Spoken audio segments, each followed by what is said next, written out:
even now, like within the same song, like I'll write something and I'll get stuck and I just like won't know what to do. And then it's like I need like 2 years to pass and then I'm like, oh, like now I know what the chorus is. I think people see when you're being authentic via social media. And if it's authentic to you to not use it as much, like I think that's good. It's probably good for like your mental health and like for your life. I'm always shazamming like wherever I am. I'm like the old lady who's like, what is this? What's the chorus gonna be? And like I go to a chord and instantly start singing my heart, your heart. And I was like, finally, there it is. Like it has a place to be. Music is so wonderful because it's just like you're instantly transported to certain places and times and like relationships when you hear certain songs. It can be heartbreaking, but it's also like can be really beautiful.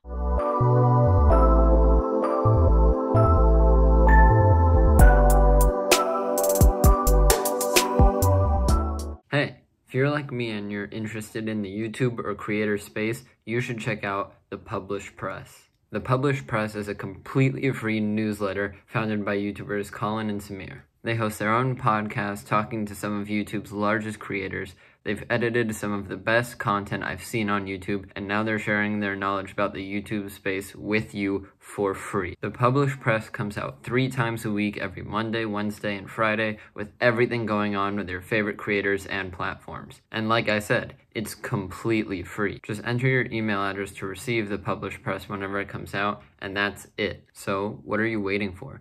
Click the link in the description below, sign up to the Published Press, and get all the info you need on the industry. My guest today combines unshakable pop hooks with classic indie sounds. Her band has received acclaim from The New Yorker, NPR, and Pitchfork, and you may know them from their song It Hurts. Please welcome Kerry of Bad Bad Hats to the podcast. How are you doing today? Doing great. Thank you for having me. I love that intro. Yeah, Feels thank you good. thank you for coming on. I'm glad you feel good about it. Had to give you your praise, give credit where I credit's appreciate due. it. I'm like, oh yeah, I did that stuff. And so what was your first experience with music like, or what sparked a passion for music for you? I think probably like a lot of musicians, like I grew up in a musical household, so my parents were always playing um CDs. Like there's a CD player in the kitchen and they would like listen to music when they made dinner and like on over the weekend we'd be like doing chores and errands and stuff. My mom would always be playing music in her 5 disc CD changer. So there's always music happening. And also, my mom is a violist. She's really good at viola. Um, and so when my sister and I were young, we were like forced basically to take instrument lessons. So I took violin and piano, and I did enjoy it. But I think that at some point, you discover like your own music that you like outside of your parents' Yeah. music, and that's very exciting. So like I discovered like Backstreet Boys and NSYNC and Britney Spears, and then that led me to people like Avril Lavigne and Michelle Branch, um and I was kind of like, you know what? I think guitar is actually going to be the vehicle for success here. So at some point I switched over to guitar and never looked back. Awesome. Yeah. Well, it seems like you were very musical as a kid, and you're trying out all these different instruments and things like that. Was it like music from the get-go, or was there anything else you were thinking of pursuing as a career? I guess like I'm not even sure I knew that music would be a career. Like I really loved music and I loved writing songs and actually like I think my dream was more to be a songwriter than to be a like live Yeah, yeah, performing yeah. musician. Because I like bombed every recital I ever had. Um but I was really interested in theater. Like I was in all the plays in like elementary and middle school, but I don't think I ever thought of that as a career. Like I honestly thought I was very like studious and um, like enjoyed school. So I really thought I would just like go to grad school and like be a I don't know even know what like a professor or something. But then when I graduated college, I just didn't know what I wanted to go to grad school for, and So I was like, well, I might as well just keep writing music. And then, it just kept going pretty well. So Yeah, yeah, yeah, awesome. Well, definitely like in the music sense, I'm kind of with like what you were saying about songwriting. I definitely feel that and I'm similar to that because like I do some music production and I'm trying to cool. pursue that and it's the kind of thing where like I wanted to be like a music artist sort of and like, live perform and release my own Yeah. stuff and pretty quickly learned that I don't have the voice for it and I can't sing Oh, at all. And so I was like, you know what? I love production though. Like it seems something really cool and I'll like take sort of not a backseat, but like be behind the scenes a sure. bit more and become a producer. Well, I don't know, because I also thought that I couldn't sing. So I was like, one day I'll find the person to sing for me, but I never found that person. So I was like, all right, I gotta figure this out.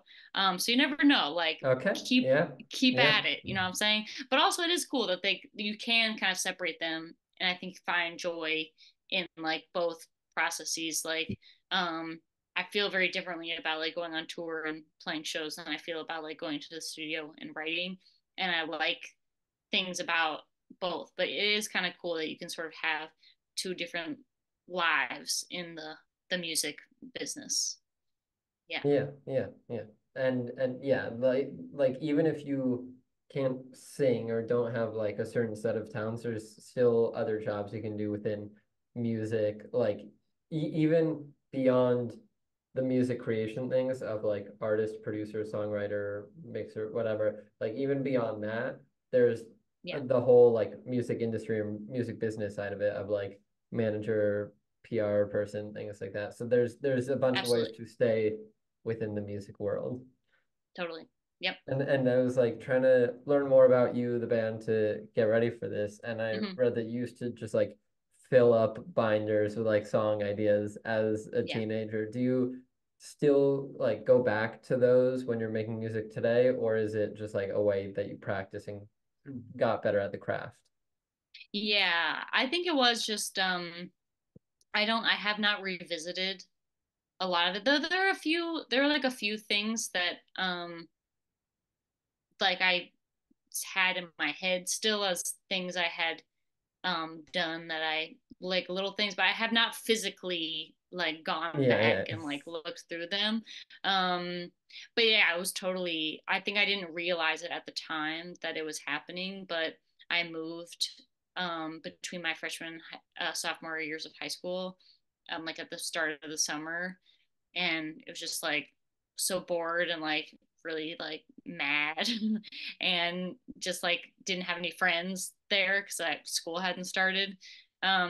So I just spent like the whole summer just like in my room, like writing songs all day and playing Civilization 3 all night.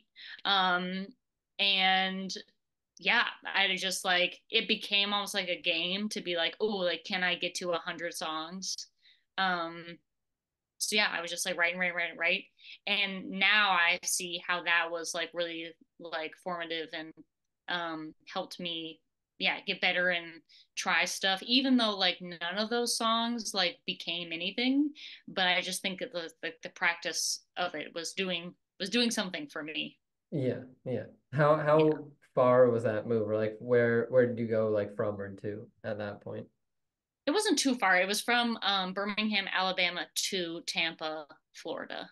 But so Okay, still, okay. But still a move. But still a move. a Yeah. move, No, because yeah. In the I same definitely region. yeah, yeah. I get it because like I moved, I mean, like 6 years ago now, my Okay. family moved from Los Angeles to New York, which is like Okay. all Wow. the way across. And Yeah, so that's pretty far. I really related to what you were saying of like got there and like lots of time spent in my room, like just sort Yeah. of hanging out, Yeah. whether it's video games, just producing on the computer, like whatever. Totally. Um, Yes. and Absolutely. and And also it's like the emotional content of just like I miss my friends, like I oh, miss like that absolutely. I nostalgia. was So like that's So fuel, so you my know? my my favorite band is 21 Pilots. I'm actually Oh, wearing a sick. sweatshirt of them right Nice, now. cool. And so I moved in what year would that have been? I think it'd be 2019 or 18, but I Okay. moved, so I moved to New York, Hmm. and school started, I think, like late August, early September, Yeah. like most school years. And in October, they came out with Trench. And the Oh, last gotcha. song on that album is like a sad song called Leave the City, about like Oh. being somewhere and getting it. And I was bawling, crying from that. I was Yeah. like, you How did destroyed they me know? emotionally. Yes. So what, like, if there's someone else now like writing in their binders, things like that, or wanting to like become a songwriter, a singer, what tips or advice would you give to them on like how to start? I mean, I think like just like we're talking about, it's just like keep going. Because like maybe what you're writing doesn't feel like it's what you want to write. Like maybe you're feeling like this isn't like any good, but like I just think there is something coming from the process of writing songs and growing and just trying stuff. um like sometimes like even now like within the same song like I'll write something and I'll get stuck and I just like won't know what to do, and then it's like I need like 2 years to pass and then I'm like, oh, like now I know what the chorus is. And like I'm just convinced it's because I needed that 2 years of like life experience of like hearing I needed other people's albums to come out that I could listen to then be like, oh, I see how this all works together now. So be patient. um Never stop. And also I think like sometimes like when we think about like writer's block, I feel like writer's block is actually like it's more about like our own fear than like an inability to do it. And just it's hard, but it's like just being able to sort of like let yourself be free and like don't like try not to be self-conscious about it or try not to worry about is it good, is it bad. It's just like it just is like what it is. And you just need to get it down. Because I think like sometimes people are surprised by um what people like really relate to. Like sometimes it's like, oh, this is just like my silly, like I was just sad about the like the silly thing, but like you never know how many other people are sad about that, like that same silly thing. And it's cool. Like that's the beauty of music. So yeah, so never stop. Be patient. Don't be too hard on yourself. And have fun. Yeah, yeah, great advice, great advice. Which like I back up all of that in any kind of music pursuit that you're doing, like whether it's songwriting or producing, like just keep at it, keep practicing, Yeah. things like that. Hey, it's Heroek, and this episode is sponsored by me.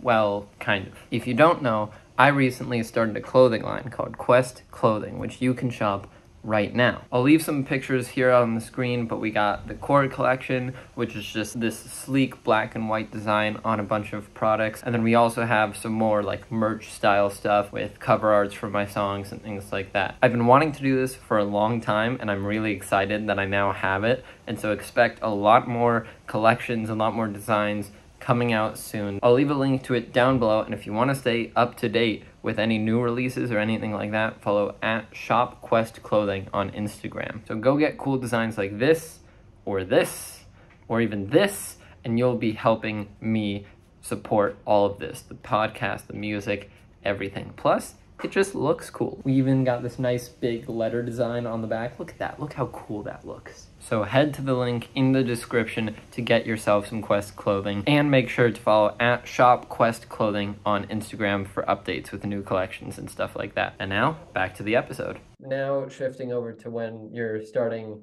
Bad Bad Hats, you meet Yeah. your bandmate Chris on MySpace. You realize you have similar tastes.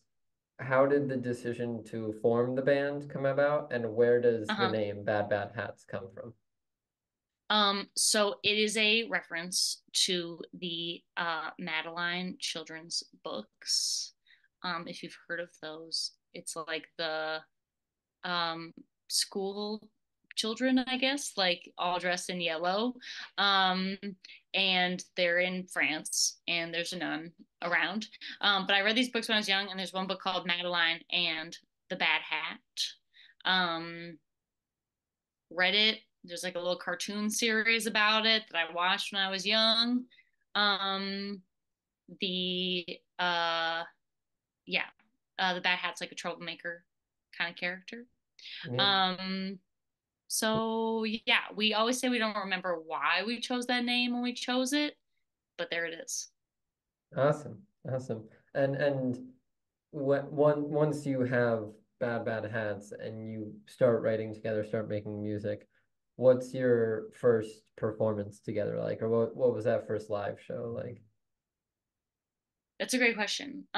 So we like Chris and I done like little things, just the two of us. Like when I studied abroad, he came to visit me and we did like one of our first like performances we just did like a little acoustic thing at like an open mic night in Paris. Um but I don't think the band was like the band yet. I don't think we had the name or really anything.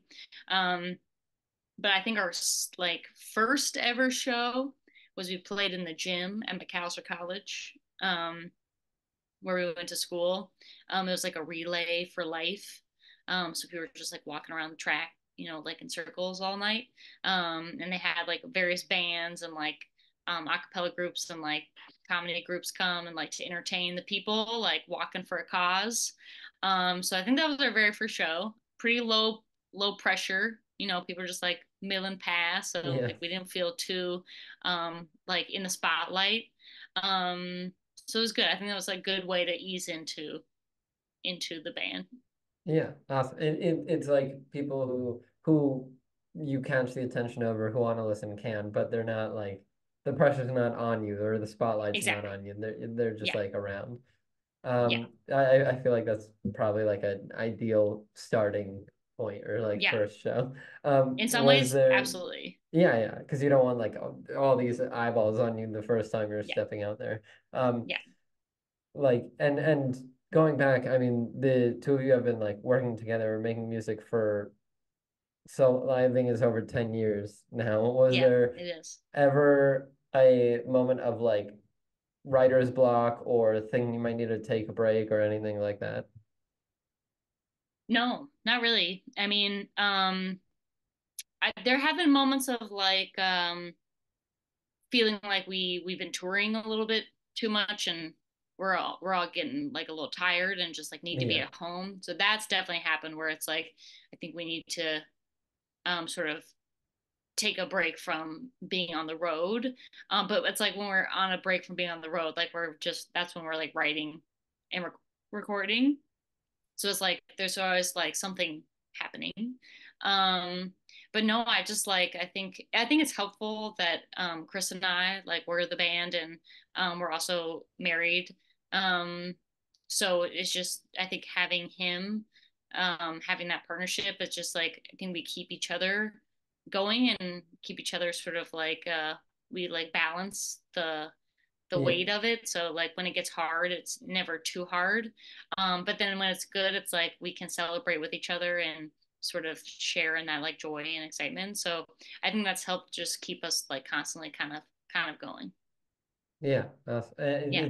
It's probably nice to have the same.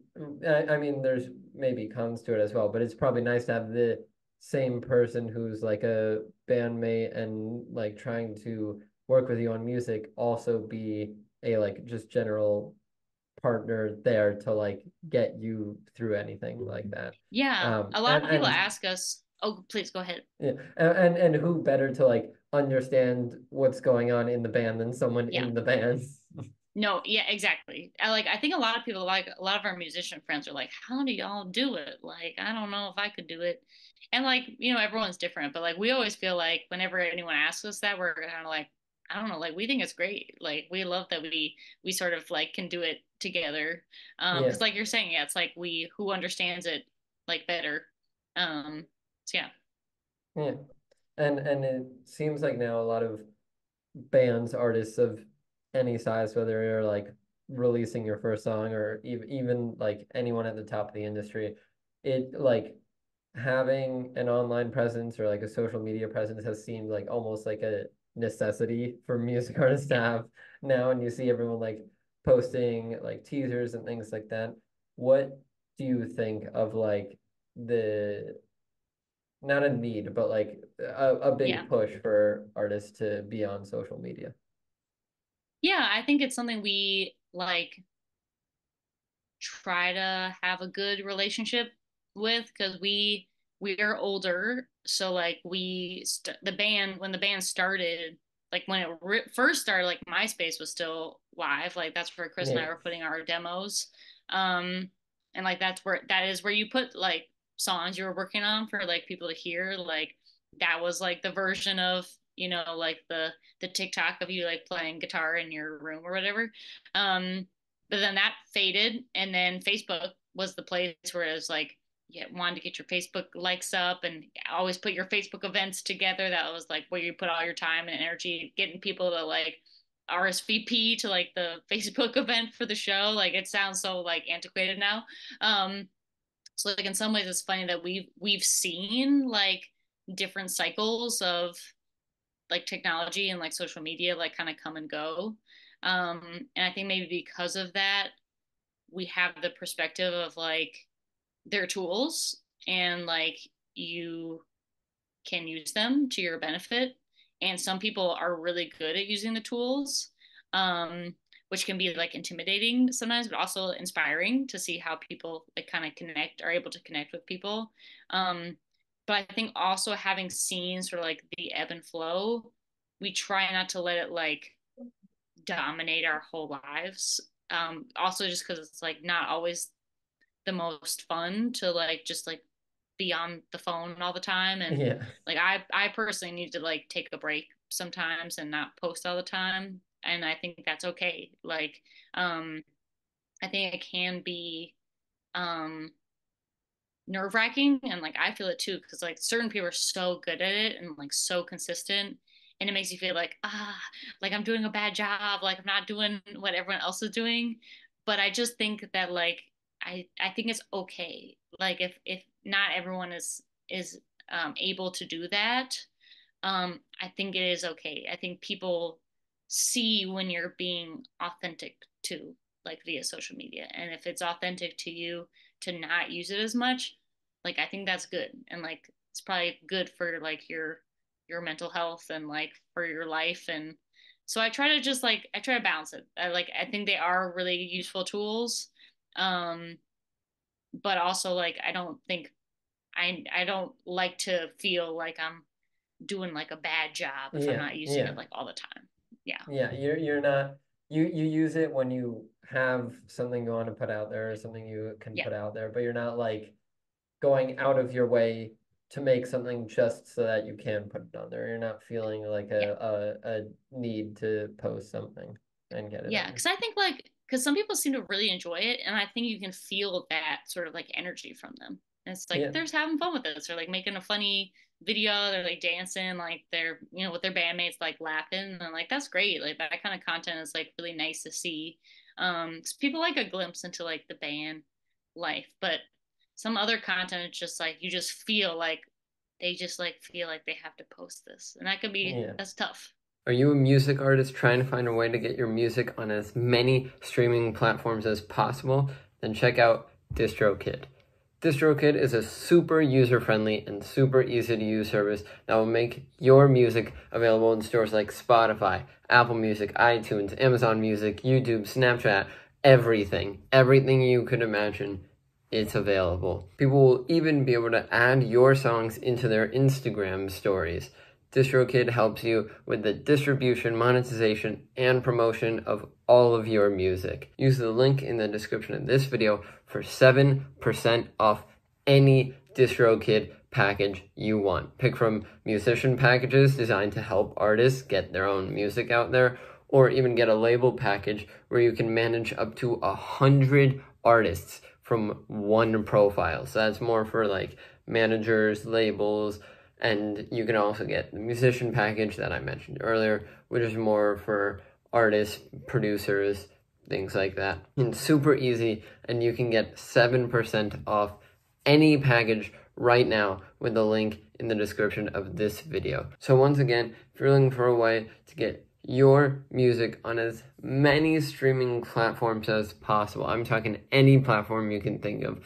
Get DistroKid and get 7% off right now with the link in the description. Back to the program. When you're talking about all these different like social medias or like almost eras of the internet that you guys have worked through, does that, I mean, with just like the evolution of music technology as well, does that change your creative process as well, or has that mostly stayed the same? Um, I don't think it's changed like how we like make records, or like how I like write songs like that. I don't Yeah. really think about that.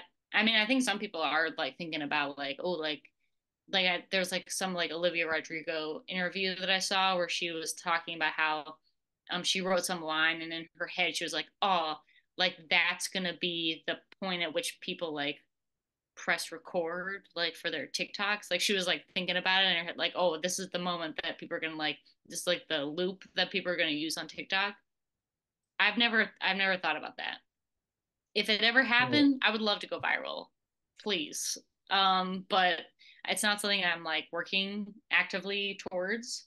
But I will say like I think I feel like I have done more like video work or something like in later years. Like um we like make the music videos and like have fun putting together like the shot lists and putting together like the clips for Instagram and stuff. So I actually have Yeah. enjoyed like sort of being creative like in that way.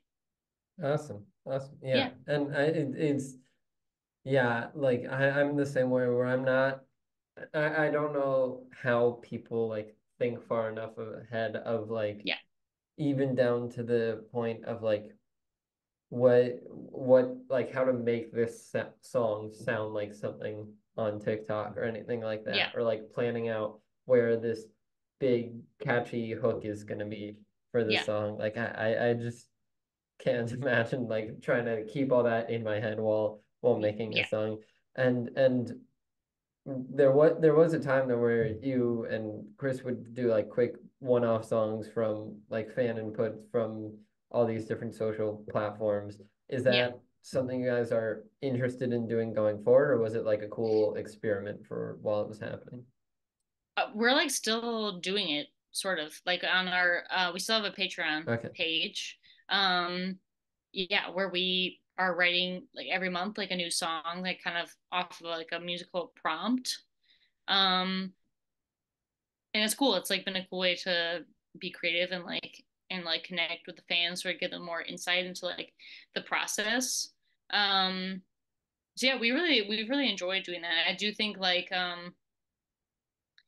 it's become like a little more difficult to do every month like when now that we're back like touring more Yeah. regularly, but to find some way to keep it going is nice because it has been like really fun to have that Yeah. interaction for And sure. have you ever wanted to like has there ever been one that you like wanted to flesh out more, like make a full song that you could release or anything like that? Or is it the kind of mindset where you're going in like knowing this is gonna stay like a quick one-off song? Well, that's kind of the crazy part because like we definitely were going in being like, great, like this will be fun. Like we'll spend like a day and a half and like work on this and just be like, okay, like yeah, that's great. That's the drum part. Like, ooh, that's cool. Like do that. Like, oh, that's cool. Like we should do this with the drums because like it's this kind of like genre. But like really fast.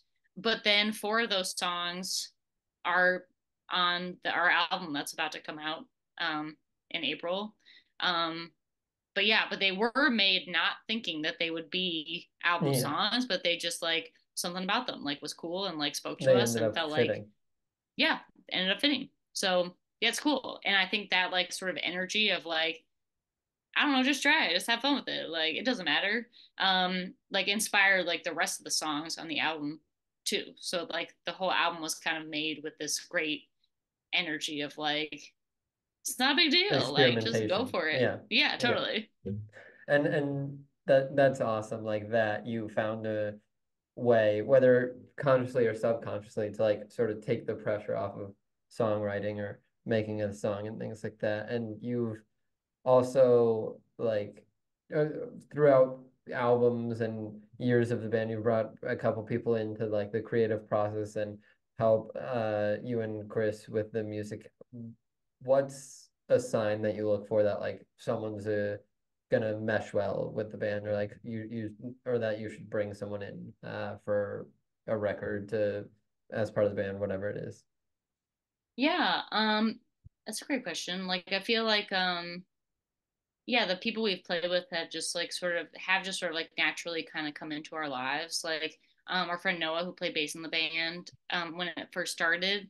Yeah, he was just like transferred to McAllister that year and um we were getting to know him and he just like randomly went to the guitar shop one day and like bought a bass guitar and was like, "Look guys, I bought a bass guitar." And we were like, "Want to use that bass guitar like in a band?" You're like, I And see an then opportunity here. exactly, yeah, totally. And then our friend Brett Bullion, who we've made like all of our records with, basically. Um, I think we just like found him like on the internet. Like I think he was friends with our friend Ian who ran our label and just like sent an email and didn't respond.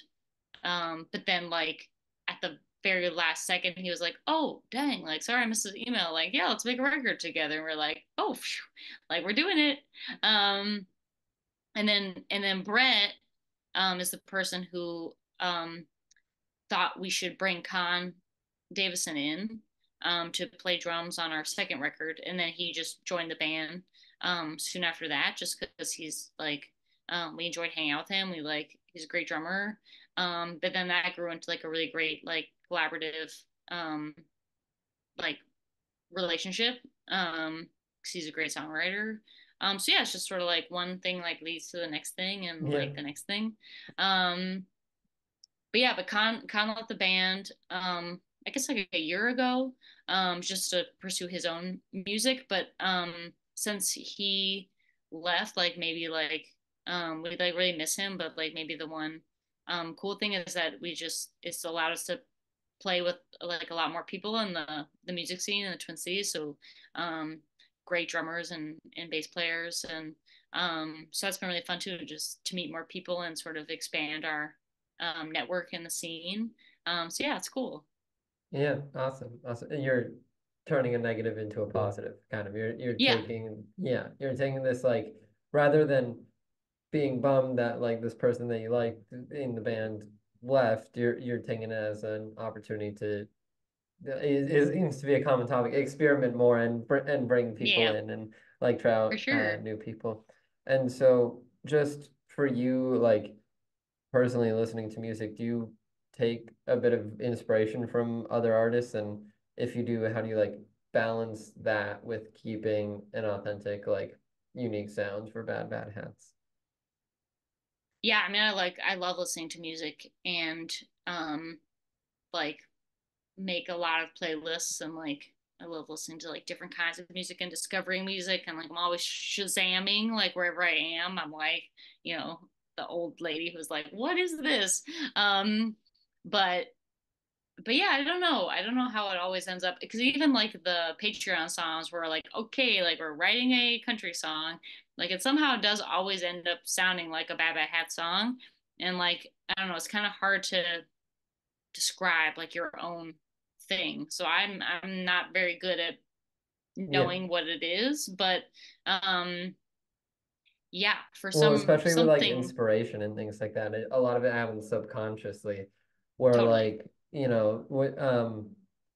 one of my earlier songs called Glitch. I have like I was making it and making like a melody for it, Yeah, and it was a lot of just like chords, just sort of like letting it play out and things like that. yeah, And then I had like come back to it one day and not even like recently, but just had remembered back to like hearing a song that like took a chord and then at the end of it like I don't even know how to describe like made a note of it like stutter or something into the next one. Like instead of yeah. just chord, it was like chord, ba da da da da chord, ba da da da, Cool. and I was like, Yeah, okay, let me try throwing that in there, and it like completely changed the feeling of the song and things like that. totally. Um, Yeah. and so what are sort of like three artists or bands that you like listening to on a daily basis?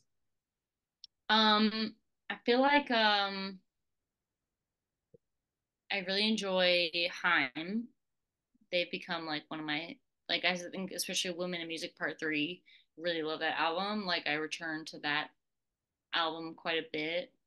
I love Feist. She's always been one of my favorites. I also love listening to her. And then there's an artist named Ida Maria, who's like a Norwegian artist, and her record Fortress Around My Heart. I feel like that record sort of like helped me, like pointed me in a cool and new direction. Because I feel like when I first started writing songs, I was very inspired by like there were a lot of like singer songwriters like in the early 2000s that were like really big who I really loved. But it was all very like soft, like quiet music, which I enjoyed, but there was like something inside of me that wanted to like rock a little bit more. But I couldn't really figure out like how to do it because I think like it just, I don't know, I'd like struggled to figure out exactly how to play. And I feel like Ida Maria helped me kind of see the path forward towards the rock. Yeah, Yeah. awesome. And like with your own music, like a lot of I think it's smart to try not to like be nervous about releasing music or have expectations for it, but inevitably you're gonna have some level of that. Yeah. And so like in the creative process of making It Hurts was, or at least like the remaster of it, was there a moment that clicked for you like, oh, we have something here? Or like were you expecting it to get as big as it did? Like the original EP.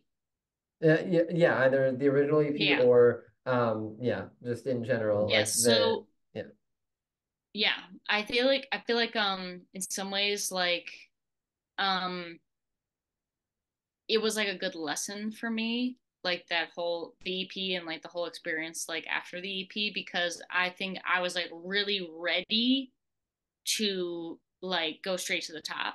I was like felt very confident in myself, felt very excited. I felt like I had something to offer to like the Minnesota music scene that wasn't there. Um and like And this was your when the first opportunity to thing show it. yeah, exactly. Yeah, because we had only had like a little EP out, like a little it's like a demo EP that was just on Bandcamp. Um, and I remember like the first single came out and I was like, here we go, like straight to the moon. But then that did not happen. And I was kind of like, what the heck? Like I was all ready to go straight to the moon. But our friend Ian, who ran our record label, was very good and um was just like he's like, listen, like it's great to go straight to the moon right away, but like in some ways, like the faster you rise, the harder you fall. So he's like, there's something to, slow and steady. And I feel like ever since then, like slow and steady has been kind of like my mantra in this Yeah. band. I have a little sticker on the back of my guitar that says slowly but surely. Um, and I just think that kind of became the the vibe. Is just like we play these shows and they'd be small crowds, but like two people would like come up and buy a t-shirt and like that felt like awesome. It's like It's two a more start. people It's who are something. like Yeah. yeah, who are on board, and then it's like you play another show and then like four people buy a t-shirt and you're like, okay, like we're building the audience. And so like I think that's shifted my whole perspective. And now at the time I was like disappointed about like kind of disappointed with It Hurts that like it didn't send me straight to the top, but it has become like such a favorite of our fans and like such a Yeah. lasting um love for so many people, that I do think it's like the perfect testament to the slowly but surely. Like, so when we finally printed it on vinyl for the first time, like, we sold like so many copies on like the first day because people were like so excited to have it. And like, just it meant something to them. So it was like kind of like a really wonderful, like, revisiting of this, of like where we began and like how far we've come. And, yeah, it feels good. Yeah, awesome. And what whether it's from maybe It Hurts or because I was like what we were talking about or sort of start into the music industry or the music scene or any other song that you've released, is there a song that you think kind of just encapsulates like the sound of Bad Bad Hats or that you can point to and be like, yeah, this is the kind of music we make? It is tough because we Yeah. are like a little bit all over the place, like not too all over the place. Like it's all like indie Yeah. something. Yeah. But yeah, like it hurt stuff is like a little folkier, and then like some stuff is a little like lightning rounds, like a little synthier. Um, I guess like maybe a song like Walkman kind of ties in a lot of the vibes. Like it's a little more rockin', but like still pop. Yeah. Um, so maybe that would be a good example. Otherwise, like I do think that like Midway has kind of become like the song, and I think for good reason. I think that one is also pretty representative of what we do. It's like a little poppy, but it's got some pep to it. Yeah. Um, yeah, Yeah, yeah. and so in a very similar vein, and maybe it is these same songs, Walkman, Midway, is there if there's someone listening who like hasn't gotten into you guys yet, but is interested in like hearing what you have to offer, what song would you recommend as like a first listen or a first intro into Bad Bad Hats? I think they should listen to Detroit basketball. That one's pretty fun. I feel like that one sort of speaks to like the humor of the band, like the lightheartedness. I do think Midway would be a good place to start as well. Something about that song just sort of, I think is kind of sets the tone. Um, and maybe our new song, My Heart, Your Heart. It's one of my favorites. Also, though, people have been commenting. They're like, "Oh yeah, there's that Baba Hats vibe I know and love." I'm kind of like, someone's got to explain this to me. Like, I don't know exactly how to describe it, but like You're people like, are sure, picking up yeah, on it's it, there. whatever it is. So yeah, so Yeah, that's what I would say. and That's what I'd say. yeah, and so you mentioned it there with this new song, My Heart, Your Heart. Like what went into that, or what? Yeah, just tell us a bit more about the story behind it, whether lyrically or just the process of making it. Yes, that sounds actually funny. Like speaking of like to our earlier discussion, I wrote the chorus of that song in 2018 when we were working on our second album. We were just like in the studio. There was some downtime. Chris was like playing bass, and I just this like melody, these lyrics like came into my head. I was like, love that. Took a voice memo. Thought of it often, but like never had like a place for it to go. And then I was just like, I think in like 2021 maybe. I was like on the couch playing guitar, watching TV, and started playing this chord progression that became like the verse chord progression. And so I'm just like humming along, and like it's like, okay, like what's the chorus gonna be? And like I go to a chord and instantly start singing My Heart, Your Heart. I was like, finally, like there it is, like it has a place to be. Yeah, So yes, that one really went on a journey. But yeah, I really like this idea of I was thinking about my CD collection, which I cannot get rid of. I don't have a CD player. But I cannot bring myself to get rid of my CD collection because it was like meant truly everything to me when I was like in middle school, yeah. and high school. Um, Well, and it's the so I kind of had thing the, that can also just have like cool like sentimental value. Like I have not to the point where I would classify it as a collection, but I have a small like probably five or six like small stack of CDs from artists that I like. Again, no CD player. I'm not planning on playing it, but like some of them are some of my favorite albums of all time. A couple yep, of them are like signed by the artist, and it's cool to just like have something like that. And it's like absolutely. I don't need like I don't have it for the purpose of music. I have it as like a like tangible version of something I Yes, love. absolutely. Yeah. So like that's what it is for me. So I was thinking about like, um, it's like kind of morbid, but I was like, I wonder who would I will my CDs to if anything ever happened to me. So I came up with the line, "When I die, I want you to have my CDs," because that felt like that's like it would be an honor. Yeah. Um, yeah, Yeah, I'm giving you a piece of me. No, yes, of exactly, course. exactly. And if like, you know, collaboratively, if all of Bad Hats like got this chance to make a song with any artist in the world, who would you want to work with? I would love. This might seem kind of out of left field, but I would love to be in the studio with Charlie XCX. Um, love her songwriting, love her vibe. It would just be, speaking of an honor, I would just like love to watch her work and like Yeah. be around her and like come up with a song. With her would be really, really special. Otherwise um like Cheryl Crow. It's like one of my favorites of all time. Um, please let me sit down next to Dolly Parton. Um, yeah, there you go. Yeah, awesome. Yeah, no, it was a funny thing of like when you're talking about like just being in the studio with someone. I was talking to someone about this same question, and they like flipped around and asked me that question, and I was like, oh Yeah, boy. And I was like trying to think, and I had some answers for like people I would actually want to collaborate with and think yeah, like we could work well together on a song.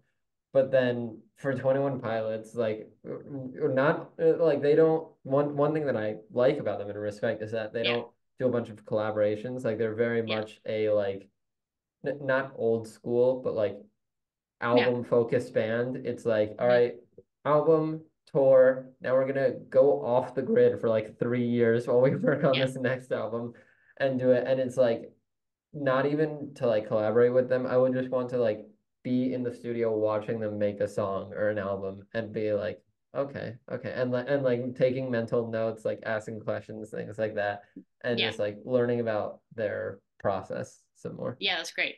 I love that. I know exactly. It's just like, yeah. Can I Can I just just see what like you be do? in the studio with you? Yeah. You do whatever you Yeah, you do. don't need to put me in the credits. You don't need to put me on a No, song, nothing. Just let me sit there and watch. yes, I'll be so quiet. I promise. Yeah, I And promise. do you have like a bucket list of like venues that you would want to perform at and things like that? Yeah, that's like one of those like because I feel like because I wasn't actually like I didn't think I would be a touring musician when I was like young and dreaming about like a life in the music industry. So like I don't I like Chris was like always like more familiar with like oh my gosh like we're playing like this venue tonight. I'm like I have no idea what that is. One place that would be cool is the Troubadour in LA. I do feel like there's like a lot of history um there. Um but like I don't know, that's maybe like all I can think of.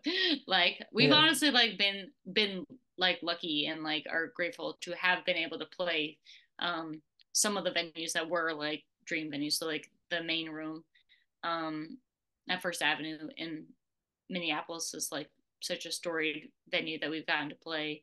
Um so like that's amazing and so many great theaters across the country. Um but yeah, we'll play them all. If you invite us, we'll play it. Yeah, exactly. And if they are playing somewhere near you as you're listening to this, make sure you go out and see them. Exactly. It would And be cool to play Red Rocks. I mean that seems yeah, like really awesome. like that's I think for a lot of artists just like a classic like venue that's not in term like some artists like to nerd out and be like, oh, I've heard like this place has the best acoustics, things like that. Hmm. Like I feel like Red Rocks is just a cool vibe or area to like Yeah. play music in or have a concert. Yeah. Seems so beautiful. So yeah, Yeah. there you go.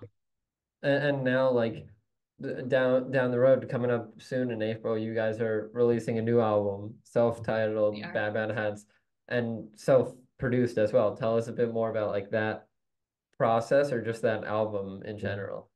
Yeah. So like as I touched on before, like it really was born out of like our Patreon and like just recording these songs like at home, not thinking that they would be anything other than like these fun songs like for our fans. And but because of that, we like started to realize that like we were capable of like recording songs in our basement and like having fun and like do a good job. So we worked with our friend Brett on all of our other records, and like he's really amazing, and we love working with him. And he did all the mixing on this record, and like all my vocal production. Like I love working with him on vocals. Um, and we had just learned so much from him over the years. So like I think that was like really helpful. Like his influence just like continues to, carry us along. Um, but yeah, we were like, I don't know, this is like kind of working. Like, what if we just like kept going and like tried to do like the whole record in the basement? So Khan brought over like all his gear, his like recording gear and this little like Yeah. case. And we just like set up and spent like 2 weeks in like really cold January recording the rest of the songs.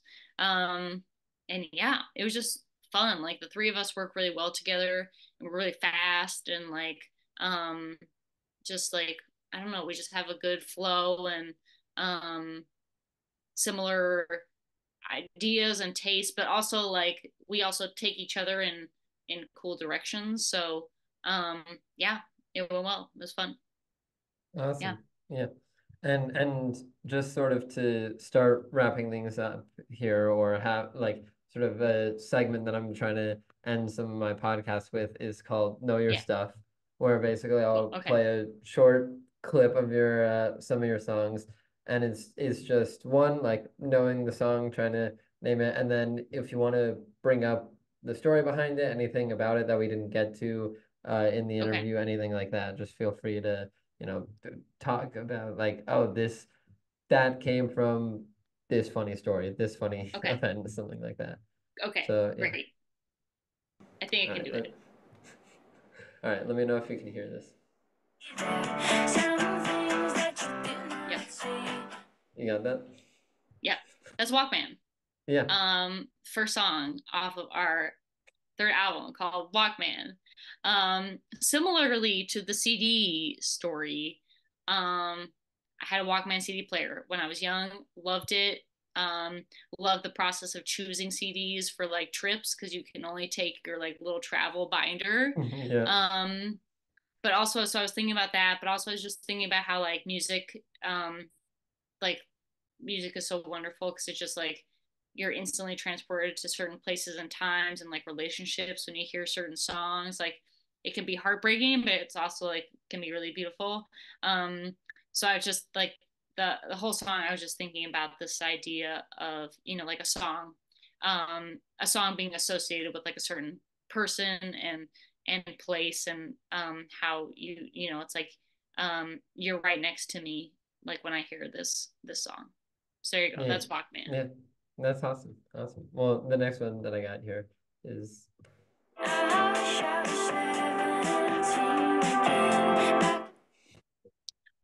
That's Nothing Gets Me High. That was the pre-chorus yeah. of Nothing Gets Me High.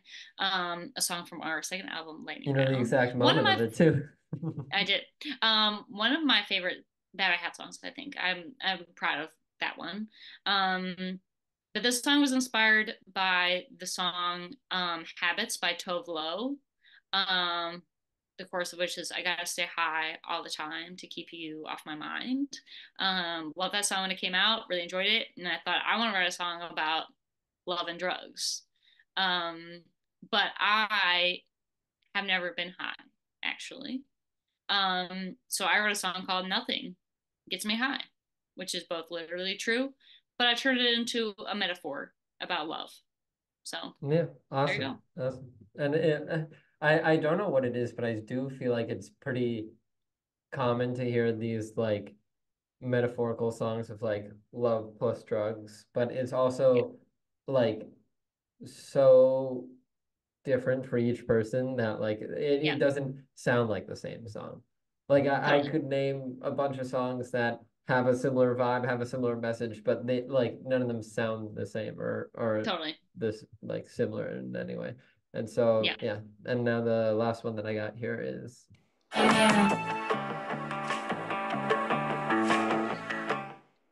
Yep, another one of my favorites. This is Wide Right. This is the Yep. deeper cut. Um, in some ways, like is I do feel like a little sad that the Wide Right EP didn't get like a big like press push because I really like it. There's something about it. It's kind of our like quirky songs that didn't make the lightning round cut, but like I really love them. Wide Right is inspired by the Buffalo Bills football team, of which I am a fan. Like my whole family's from Buffalo, New York. Um, Born into Buffalo Bills fandom. Um, there was a time in the 90s where they were doing real good, went to a bunch of Super Bowls, and they were really close to winning one, but they lost it right at the end when the kicker sadly kicked a wide right field goal. It wasn't really his fault though, as we all know. I Yeah. mean, they had the whole game to win the game, so you can't really put it on the kicker's shoulders. Yeah. But yeah, wide right echoes large in Buffalo, and again, I use that as a metaphor for feeling like you always just miss out on true love. Yeah, that's cool. It's a great message and like just missing true love or like the whole like missed connections thing or misconnections Yes, vibe. But even just now, as you were talking about it, like maybe this is even subconscious for you, but the double meaning of like you were talking about how these were songs like just missed the cut for what so am I true why for lightning round. Yep, it's yeah, true. Lightning Round. Thank you. I don't know why I just blanked out on the name of the album, but yeah, like all these different meanings or like the way certain songs or albums can like take on a whole new meaning like down the road or like after some amount of time. Yep, absolutely, totally. Yep, Yeah, awesome. Well, I mean, those are all the questions I had for you today. So thank you so much for coming on. I'm really glad we had this talk. I think it was a great talk, and feel free to shout out or promote anything else you want to do. Bad Bad Hats album coming out April 12th, but anywhere that that's they a big can one. find you listening to music, follow you on Instagram, whatever you want to promote, do it now. Yes, the album coming out, that's the big thing. April 12th out on Don Giovanni Records. We're excited. We have one more single before it comes out, so you get one more little taste of it with a video made by yours truly, with help from our friends. Um, and yes, you can badbadhats.com. Follow us at we're at Bad Bad Hats everywhere. That's two bads, plural hats. That's us. Awesome. Yeah. Well, I'll leave a link to some of that down below. And thank you again so much for coming on. I can't wait to hear this new album. Appreciate it.